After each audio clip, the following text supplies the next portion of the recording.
오늘 주시는 하나님의 말씀은 구약성경 사무엘상 19장 18절에서 24절까지 말씀입니다. 사무엘상 19장 18절에서 24절까지 말씀, 다 같이 한 목소리로 봉독하십니다. 다윗이 도피하여 라마로 가서 사무엘에게로 나아가서 사울이 자기에게 행한 일을 다 전하였고, 다윗과 사무엘이 나요스로 가서 살았더라. 어떤 사람이 사울에게 전하여 이르되 다윗이 라마 나요스에 있더이다 하매, 사울이 다윗을 잡으러 전령들을 보냈더니 그들이 선지자 무리가 예언하는 것과 사무엘이 그들의 수령으로 선 것을 볼 때에 하나님의 영이 사울의 전령들에게 임하매 그들도 예언을 한지라. 어떤 사람이 그것을 사울에게 알림해 사울이 다른 전령들을 보냈더니 그들도 예언을 했으므로 사울이 세 번째 다시 전령들을 보냈더니 그들도 예언을 한지라. 이에 사울도 라마로 가서 세구에 있는 큰 우물에 도착하여 물어 이르되 사무엘과 다윗이 어디 있느냐? 어떤 사람이 이르되 라마 나요스에 있나이다. 사울이 라마 나요스로 가니라. 하나님의 영이 그에게도 임하시니 그가 라마 나요스에 이르기까지 걸어가며 예언을 하였으며, 그가 또 그의 옷을 벗고 사무엘 앞에서 예언을 하며 하루 밤낮을 벗은 몸으로 누웠더라.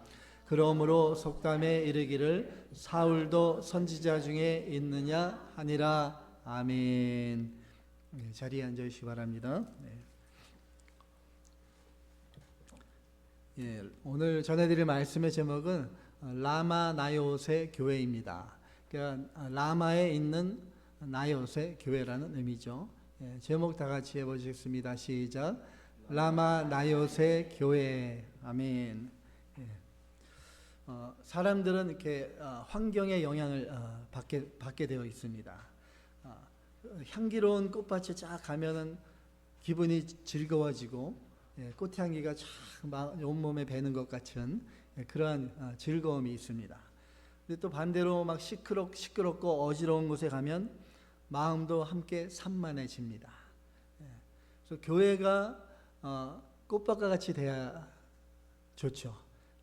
꽃향기가 가득하듯 그리스도의 향기로 가득하고, 또 교회만 오면 기쁨이 다시 넘치고 슬픔이 다시 기쁨이 되고 회복되고, 그러한 곳이 교회가 돼야 됩니다. 교회에 갔는데 막 치고받고 싸우고 이게 오늘도 가야 되나 그런 마음이 들면 그게 어떻게 교회가 되겠습니까? 그래서 우리의 믿음도 마찬가지입니다. 어떤 사람들과 함께 하느냐에 따라서, 어떠한 분위기 속에 내가 머무느냐에 따라서 우리의 영혼이 영향을 받게 되어 있습니다. 그래서 우리 영혼이 살아나는 것이 가장 중요한 것입니다. 우리가 늘 그것을 생각해야 됩니다. 그래서 오늘 본문에 아주 놀라운 장소가 등장합니다. 바로 라마 나요스입니다. 라마 나요스. 다윗이 지금 어떠한 상황입니까? 사울이 이제 다윗을 잡아 죽이려고 이렇게 쫓아다니고 그 사울을 피해 왔습니다. 다윗이.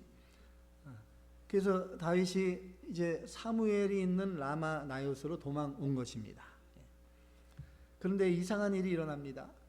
사울이 다윗을 잡으려고 군사들을 보냈는데 그 군사들이 그곳에 들어오자마자 하나님의 영이 임하고 예언을 하기 시작합니다. 그 사울이 또 두 번째 군사들을 보냈는데 또 마찬가지 일이 일어났습니다. 그래서 결국 사울이 직접 찾아왔습니다. 그런데 사울 역시 하나님의 영에 사로잡혀서 예언을 하게 됩니다. 본문에 보면 아주 벌거벗은 몸으로 누워서 아예 예언을 합니다. 어떻게 이런 일이 일어났을까요? 왜냐하면 라마 나요스에는 하나님의 임재가 있었기 때문입니다. 하나님의 말씀과 성령의 역사가 충만한 곳이었기 때문입니다. 그래서 오늘 본문에 나오는 라마 나요스는 단순한 지명이 아닙니다. 하나님께서 기뻐하시는 교회의 모습을 보여주는 영적 모델인 것입니다. 그렇다면 하나님이 원하시는 라마 나요스의 교회는 어떠한 교회일까? 오늘 말씀을 통해 세 가지로 살펴보겠습니다. 첫 번째로 하나님의 사람들이 모이는 교회입니다. 나요스는 거쳐 머무는 곳이라는 뜻입니다.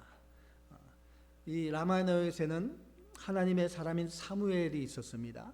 그리고 하나님의 사람인 선지자들의 공동체가 있었습니다. 오늘날로 말하면 신학교 같은 것이 될 수 있죠. 말씀을 배우고 하나님을 예배하는 영적 공동체인 것입니다. 또한 라마라는 곳은 사무엘의 고향입니다. 그 지역이 사무엘의 고향. 그곳은 바로 어머니 한나의 눈물의 기도가 스며 있는 곳입니다. 사무엘의 신앙이 시작된 곳이 라마입니다. 또 라마라는 의미는 높은 곳이라는 뜻을 가지고 있습니다. 결국 라마 나옅은 하나님의 사람들이 함께 모여서 하나님을 높이는 곳이라고 할 수 있습니다. 그곳에 사무엘이 있었고, 그곳에 선지자들이 있었고, 그리고 기름 부음 받은 다윗이 있었습니다.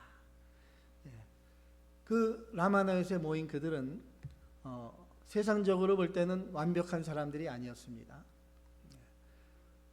그러나 한 가지 공통점이 있었습니다. 하나님을 사랑했습니다. 하나님을 중심에 두고 살고자 하는 믿음의 사람들이었습니다. 오늘날의 교회도 마찬가지입니다. 교회 건물이 궁극적으로 교회라 할 수 없죠. 교회가 건물이 물론 교회라고 할 수도 있지만 궁극적으로는 뭡니까?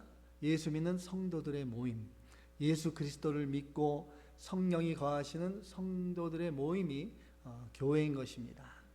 고린도전서 3장 16절에 이렇게 말씀하죠. 네, 함께 봉독하십니다. 시작. 너희는 너희가 하나님의 성전인 것과 하나님의 성령이 너희 안에 계시는 것을 알지 못하느냐? 아멘. 여러분, 내가 성전인 것을 믿으십니까? 아멘. 예. 우리가 이걸 확실히 믿고 날마다 어떠한 누구를 만나든지 어떠한 일을 하든지 나는 하나님의 성전입니다. 이것을 항상 마음에 품고 나가면 우리가 믿음 생활 제대로 할 수 있습니다. 하나님의 성전인데 어떻게 우리가 함부로 세상 것에 빠지고 또 죄를 질 수 있겠습니까? 우리 여기 모인 한 분 여러분 한 사람 한 사람이 하나님의 성전입니다. 그래서 다 우리가 모였기 때문에 거룩한 하나님의 성전이 된 것입니다. 교회가 된 것입니다. 교회는 그러므로 단순한 모임이 아니라 성령이 거하시는 사람들이 함께 모인 거룩한 공동체라는 것입니다. 그럼 어떤 사람들이 좋은 교회를 만들 수 있겠습니까? 배경이 좋은 사람, 돈이 많고 유명한 사람들이 좋은 교회를 만들 수 있는 것이 아니라 하나님을 사랑하는 사람들이 좋은 교회를 만들 수 있는 것입니다. 믿으시기 바랍니다. 그러니까 사무엘 같은 사람이 많아질수록, 다윗 같은 사람이 많아질수록 가정이 라마나요시 되고 교회가 라마나요시 되는 것입니다. 그래서 우리의 가정이 하나님의 이야기를 나누는 가정이 되고, 우리의 삶 속에 예배가 살아있고 우리의 마음에 성령의 감동이 살아있다면 그것이 바로 라마나요시인 줄 믿으시기 바랍니다. 두 번째로 라마나요스의 교회는 하나님의 말씀이 살아있는 교회입니다. 예언하면, 많은 사람들이 예언하면 미래를 맞추는 것을 생각합니다. 그렇지만 성경이 말하는 예언의 본질은 하나님의 말씀입니다. 선지자가 누굽니까? 하나님의 말씀을 전하는 사람입니다. 하나님의 말씀을 대언하는 프로페트. 예언은 그러므로 성령의 감동 가운데 하나님의 말씀을 선포하는 것입니다. 그것이 진정한 예언입니다. 그래서 본문 20절에 보면은 사무엘이 선지자들과 함께 서서 예언을 하고 있었습니다. 하나님의 말씀을 나누고 있었고 하나님의 뜻을 선포하고 있었습니다. 그때 사울의 군사들이 쳐들어온 것입니다. 다윗을 잡으려고. 그러나 하나님의 영이 충만한 분위기 속에 들어오니까 이 잡으러 온 군사들이 그들도 이제 예언을 하기 시작합니다. 말씀의 능력이 그들을 압도한 것입니다. 여기서 중요한 교훈이 있습니다. 말씀이 충만한 곳에 성령이 역사한다는 것입니다. 여러분, 성령 충만을 받기 원하시죠? 성령 충만을 성령을 주십시오 막 뜨겁게 기도하고, 물론 기도가 중요한데 궁극적으로 더 중요한 것은 말씀의 역사가 있으면 그곳에 성령의 역사가 있다는 것입니다. 왜냐하면 성령은 진리의 영이기 때문입니다. 그래서 말씀에 온전히 내가 순종할 때 성령 충만이 내 안에 이루어지게 되는 것입니다. 그래서 오늘날 교회가 그러므로 말씀 중심이 되어야 되는 것입니다. 디모데전서 3장 15절에 뭐라고 말씀했습니까? 교회를 뭐라고 했어요? 교회는 진리의 기둥과 터라고 했습니다. 교회는 진리 위에 세워지는 것입니다. 내가 이 반석 위에 내 교회를 세울 것이다. 그리스도께서 말씀하신 대로 그리스도께서 세우신 그 진리 위에 교회가 세워져 나가는 것입니다. 그러므로 교회의 힘은 프로그램이나 뭐 다른 방법이나 그것이 아니라 교회의 힘은 바로 하나님의 말씀인 것입니다. 우리가 교회에서 이렇게 모였을 때 여러분 무슨 말을 가장 많이 합니까? 교회에서 이렇게 일주일 동안 살고 주일날 이렇게 예배드리고 또 친교하면서 다시 반가운 얼굴 다시 만나잖아요. 그래서 무슨 얘기를 많이 나눕니까? 세상 얘기를 나눕니까? 또 아니면 자녀 자랑합니까? 아니면 하나님 말씀을 나눕니까? 우리가 친교 시간에 있다 보면, 얘기하다 보면 쉽게 세상 얘기로 쉽게 빠질 수가 있습니다. 자녀 얘기도 하고, 뭐 사업 얘기도 하고, 뭐 사업이 잘 되는 얘기도 하고, 뭐 좋은 집 사고 뭐 그런 얘기 자랑도 하고, 또 그러다가 또 이제 남의 험담하고 뭐 비교하고, 이제 대화가 잘 가다가 항상 끝에 가면 이제 막 험담하고 비교하고 그렇게 막 됩니다. 근데 그런 얘기가 또 솔깃하고 재미는 있어요. 왜냐하면 사람의 본성이니까. 잠언에서도 그러한 말들이 바로 별식과 같다고 했잖아요. 스페셜 푸시 되는 거예요. 그러니까 우리가 근데 조심해야 되는 거죠. 처음에는 그게 맛이 있지만은 우리 영혼에 절대 유익이 안 됩니다. 오히려 말씀의 은혜를 식어버리게 만듭니다. 그런 얘기를 막 나누다 보면 주일날 오전 예배 받았던 그 은혜의 말씀이 다 묻혀버리는 거예요. 그렇기 때문에 말씀을 나눌 때 영혼이 살아나게 되는 것입니다. 집사님, 오늘 말씀에 무엇이 가장 마음에 남으십니까? 하나님께서 무엇을 깨닫게 해주셨습니까? 또 어떠한 기도를 하고 계십니까? 이러한 대화를 많이 나눌수록 교회가 건강해지고 교회가 살아나는 줄 믿습니다. 그래서 우리가 성도의 입술에서는 말씀이 흘러나와야 돼요. 무슨 말을 하든지 하나님의 말씀을 하는 것 같이 하라고 베드로서에 말씀했죠.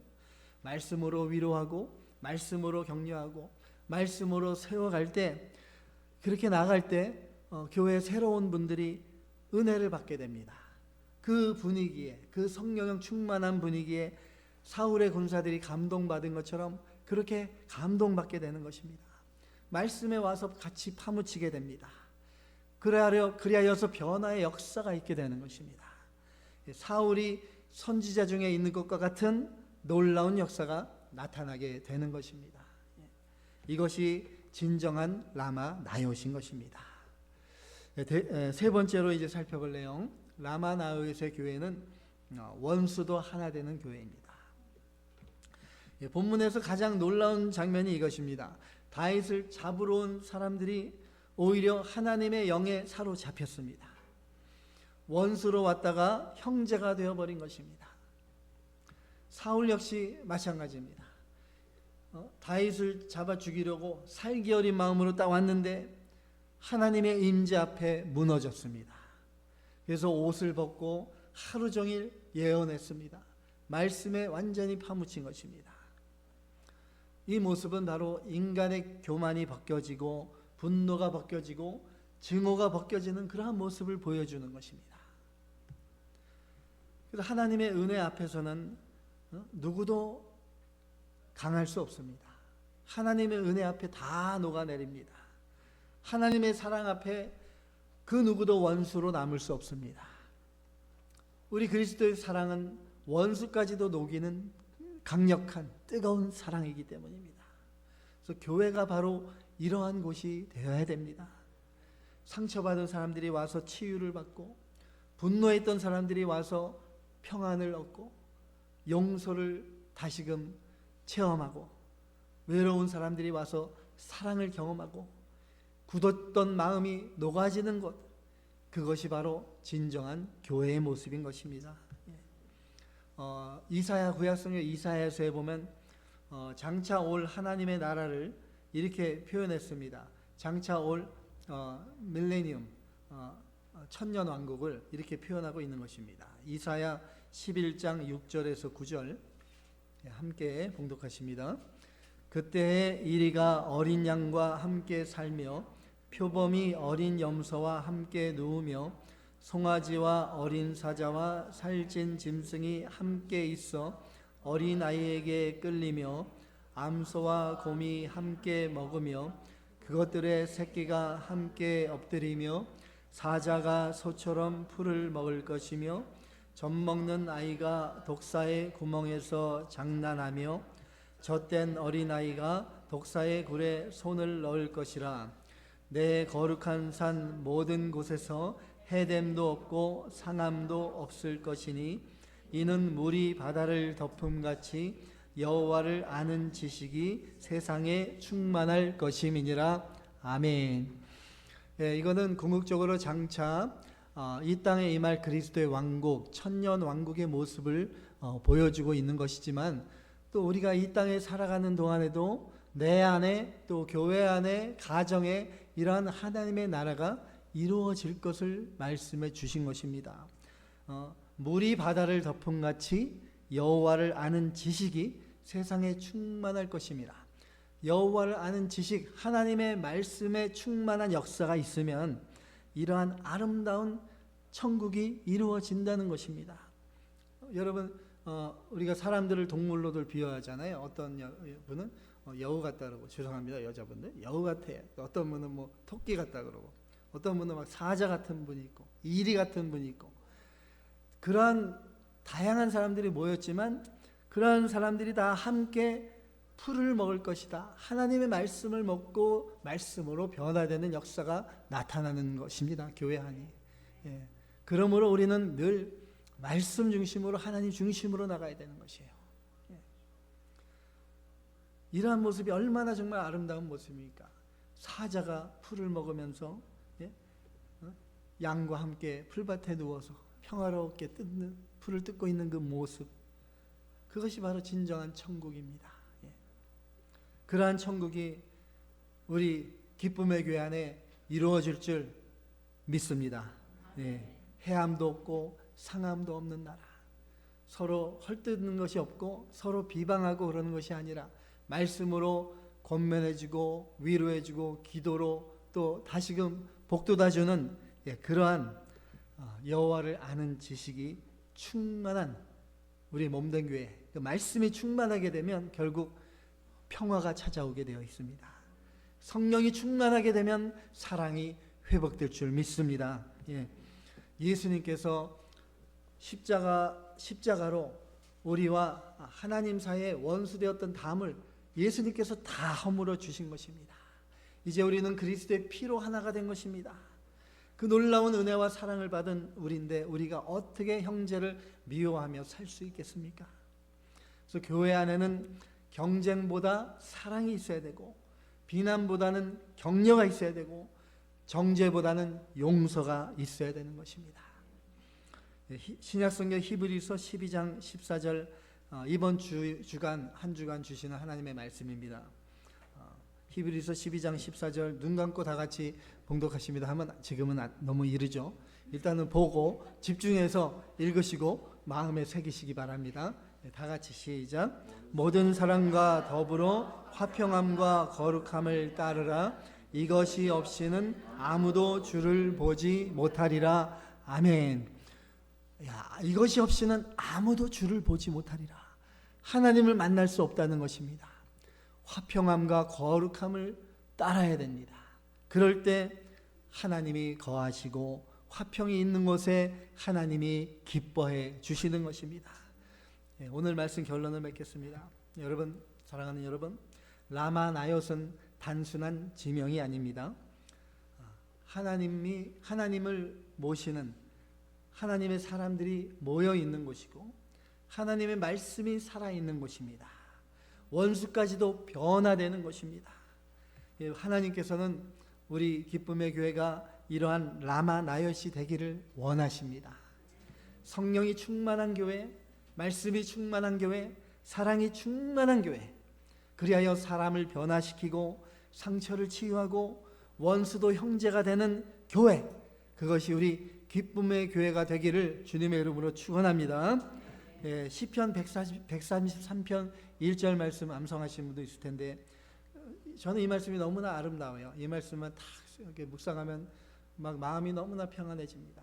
시편 133편 1절에 암송하시면 알겠지만 어떻게 시작해요? 보라, 형제가 연합하여 동거함이 어찌 그리 선하고 아름다운고. 하나님께서 형제들이 연합해서 하나 되는 모습을 너무나 아름답게 보시고 너무나 기뻐하시고, 그곳에 아론의 수염에 흘러내리는 그 기름과 같은 성령의 충만한 기름 부음의 은혜를 내려주시는 것입니다. 영생의 복을 그곳에 명하십니다. 우리 기쁨의 교회가 이렇게 말씀 안에서 하나 되고 성령 안에서 하나 되고 그리스도의 사랑 안에서 하나가 되어서 이 시대에 참된 라마 나옅의 교회로 쓰임받는 복된 교회, 그 놀라운 하나님의 역사가 나타나는 우리 기쁨의 교회가 되기를 주님의 이름으로 축원합니다.